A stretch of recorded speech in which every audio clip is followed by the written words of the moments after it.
Hey everybody, it's Mike Schumann of the Daily Hoosier here with Seth Tao and Owen Graham and some mystery cart that just passed by. Let's go right uh, Following the 2025 IU football spring game, you guys live there at Memorial Stadium, and I guess I want to start with the scenes there in the stadium. I know, Seth, you were there last year. I can't remember, Owen, if you were there as well. Like, compare and contrast the crowd and things like that. I think Owen's probably better suited for this one since he was down on the field. Yeah, Yeah. I was at the game last year. I would say, as size-wise, I think it was fairly similar crowd. You had some alumni term. I think Mike Kadick was walking around here and there, but overall, atmosphere-wise, it was pretty good. I mean, Thursday night, good temperature now. It got a little cold at the field level, but it was a good night for some football, and Indiana kind of showed what they could do for next season. Yeah, it looked like a beautiful little sunset there right as the game was getting ready to start as well.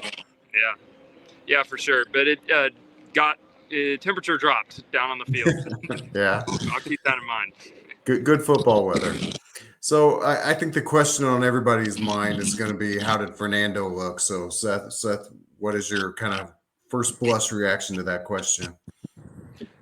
Yeah, I was really impressed with what I saw from Fernando tonight. And obviously, every takeaway from a spring game should be taken with grains of salt because sample size, and it's basically a practice against your own team. And, guys are not really actually trying to tackle you. So it's just different. But, with all that said, I was actually pretty impressed with what I saw from Fernando tonight. He was really mobile, really shifty. And also, like D'Angelo Pond said, talking about him, like, he scrambles looking to throw, not just scrambles to try to run. You did see that from Curtis Rourke, kind of more in the spring last year because of the injury he suffered that we learned about after the season. But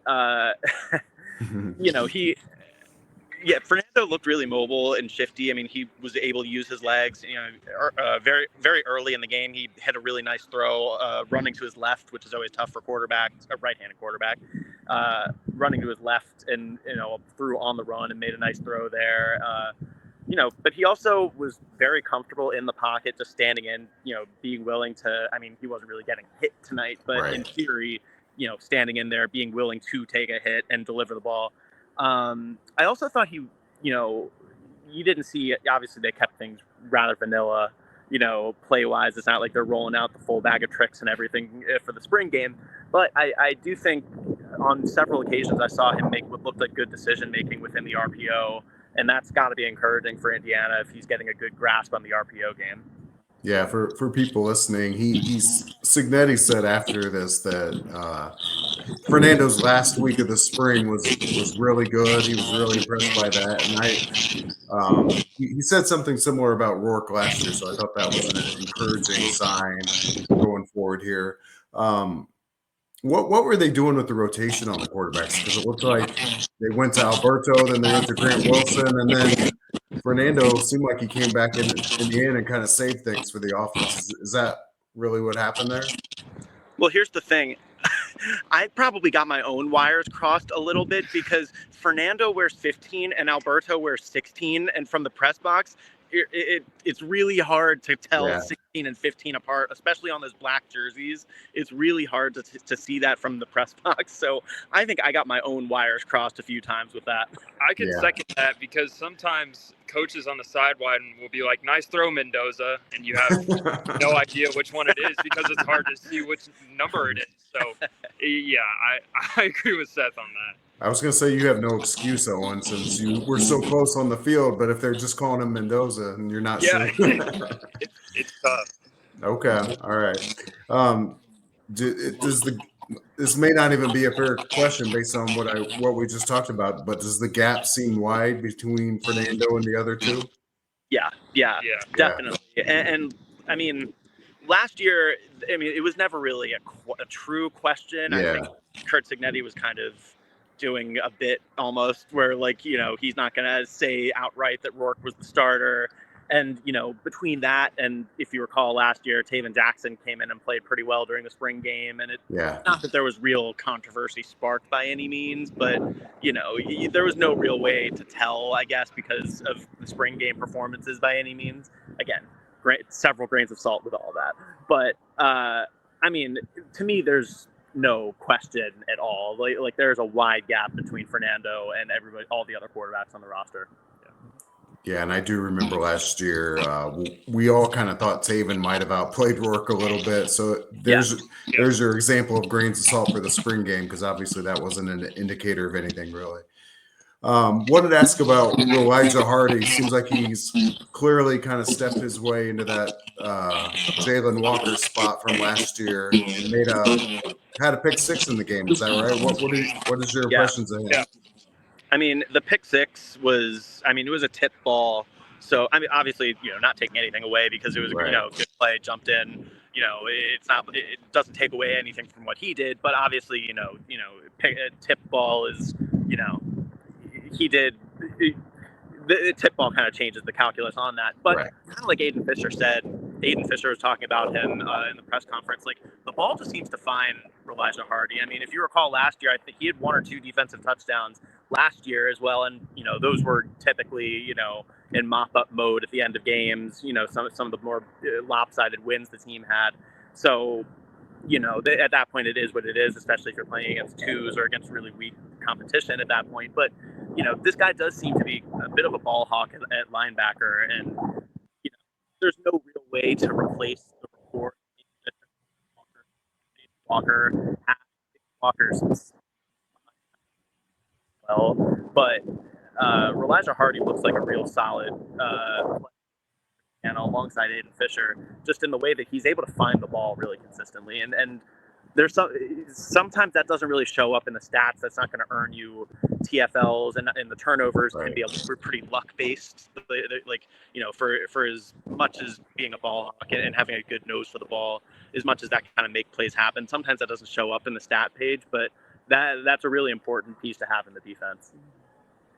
Yeah, and I think his story is going to be real fascinating to follow, because if people remember, he was kind of an out of nowhere recruit last year. I don't think he had any other Power 5 or even mid-major schools after him, and to be a potential starter in year 2 after coming out of nowhere last year is pretty cool story there to follow. Owen, what about the running backs? It looks like we have another trio this year. Who stood out from you in that regard?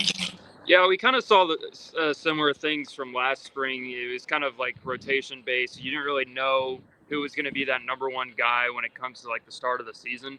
But I thought Kalen Black kind of looked a little bit quicker this year. Obviously, it's kind of hard to tell when you're comparing just by like he looked like a step quicker than what I remember seeing him throughout fall camp and throughout the games that I saw last season.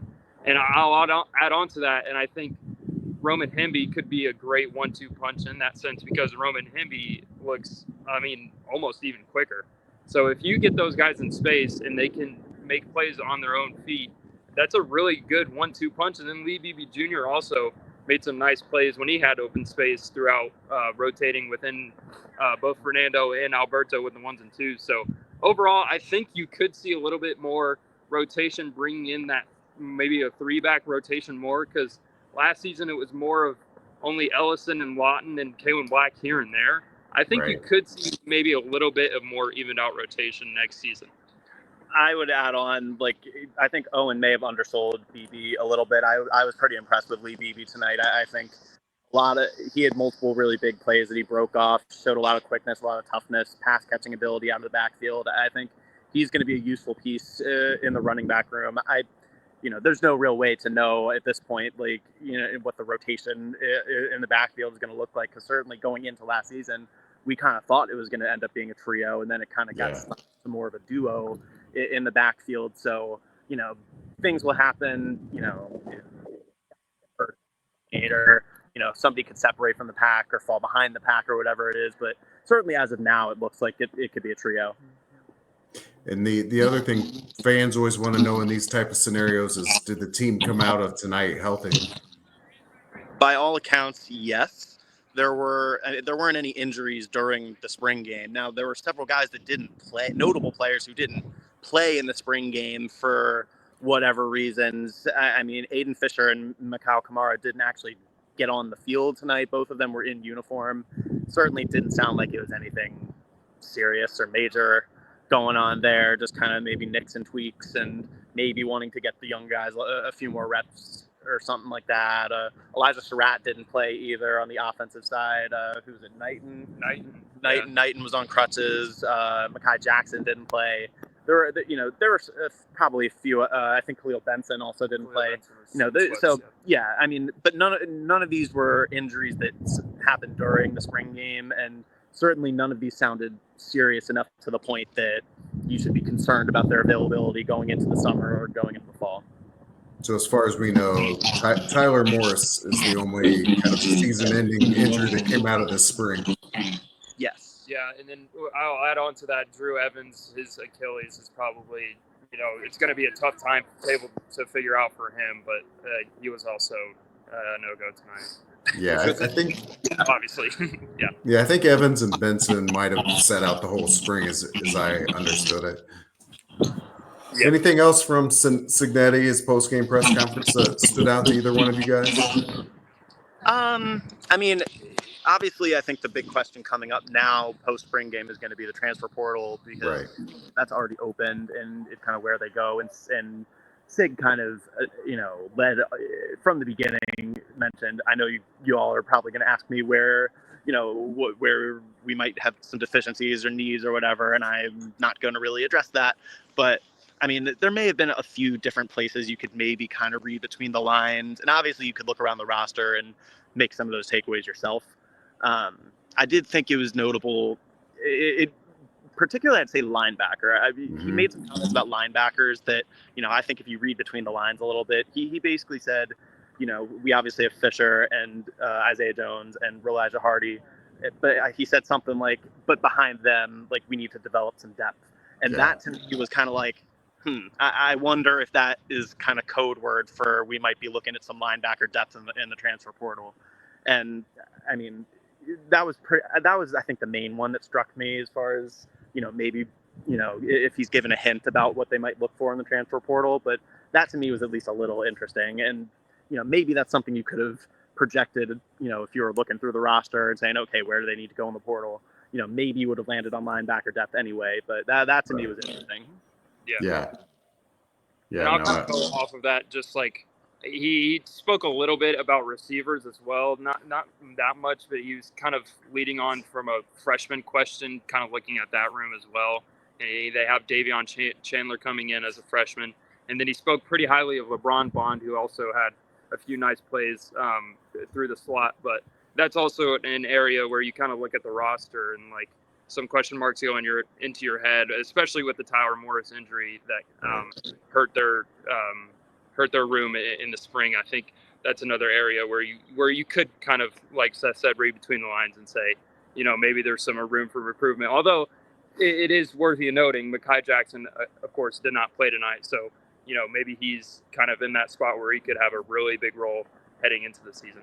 And on wide receivers too. I mean, he was saying that he's expecting a really big year this year out of EJ Williams, but obviously EJ Williams' injury history is what it is. Yeah.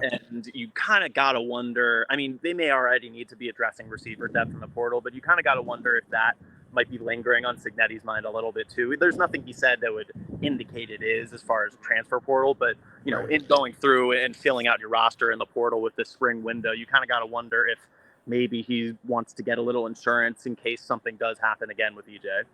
Yeah, it was interesting. Like this time last year, it almost felt like they had too many receivers and you knew things would shake out. This time it's kind of the opposite. And I think when the Morris injury happened, he hinted that going to the portal was probably going to be an option. And I wasn't aware of Mekhi Jackson's injury, so I think that probably even exacerbated things a little bit, although it sounds like he'll be fine for the regular season. Yeah, I think he mentioned Mekhi Jackson, like, maybe being banged up when he revealed the Tyler Morris injury, and obviously that was just kind of swept under the rug because the Morris news was much bigger. But it's an interest, comparing to last year and all of that. I mean, yes, there is was the sense of, maybe got to see how things shake out, and maybe people didn't really see Omar Cooper coming, but at this point, like, even if it's really the depth that would be more of a question mark, as far as not having enough, because even if the numbers in terms of pure volume of receivers isn't enough, I mean, you still look at that top line of Elijah Surratt and Omar Cooper, in theory, like a healthy EJ Williams Right. and Mekhi Jackson, and you're looking at one of the best starting wide receiver groups within the Big Ten in that, in that group. So it's more about the depth there than it is, we don't have a starter. Like Right. it's more about just building up that depth. Yep. No, that makes perfect sense. Well, if I didn't say it at the outset, the offense won 31-23. Do I have that right? Not sure anybody was really holding their breath for that score, but yeah. We were talking about the big flag not being up here, but technically they lost, so they can't fly it. Yeah, a loss. It's kind of windy down in the fields. Like, we can hear it's the American flag up there right now, and we can really hear it whooshing and blowing through the wind. But yeah, no big IU flag tonight. But it's an impossible situation. Yeah. Somebody had to lose, right? Yep. Yeah, I mean, I was on the elevator. I was on the elevator going down towards the press conference when Mike Shanahan was going down in the same elevator from the press box, and I heard him say, "Indiana won." Like, that's the more positive spin on it. Yep. Especially if you're the offensive coordinator. He did in fact win. If you had asked me going into tonight's spring game, will Indiana win, I would have told you yes. Yes, they're gonna be very successful with that approach in this format going forward. Well, if there is a spring game, that would be probably my last comment here. It's like, how much longer are we doing this? Yeah, that's a whole nother discussion. I could go on for a while about what even is the point of a spring game. I mean, they did have a decent crowd relatively for a spring game compared to last year, at least I thought. And the spring game just kind of is what it is, and it's a glorified practice. At this point, it's not even on TV. Like, as somebody who's like I'm a football fan. I'm a college football fan. On top of covering Indiana, but I'm just not the type that would be tuning in as a fan to watch the spring game. And I'm not criticizing people who do by any means, but that's just not really my shtick. And you could probably accomplish the same goals of getting the fans excited going into the summer by just holding some sort of pep rally this time of year. Maybe something that would be more engaging with the fans and just having them sit in the crowd and watch a practice. Honestly, I mean, I don't think you would ever get coaches to agree to this, but if you did something like this, basically an open practice like this, but do that like early in fall camp, like one of the first few days of fall camp, I think that would be a lot more interesting than what you have going on right here, especially in the transfer portal era, where you already have guys that were playing with Indiana this spring who have gone into the portal. Right. I'm sure you're going to have several more guys that are going to go into the portal in the next day or two, with the spring window open. And it's just, some of the guys that they saw tonight might not be here tomorrow, and some guys that make plays in September might not have even been on Indiana's roster yet. So it's just, especially in this era, I think it's a fair question to ask, like, what is the point of all this? Yeah, a couple of years ago, they did that meet and greet with the fans, and I actually think that's a better idea to just make that the spring interaction with the fan bases. Have the helmets off, get to know these guys on a personal level, maybe make it an NIL event, and just have the scrimmages in private.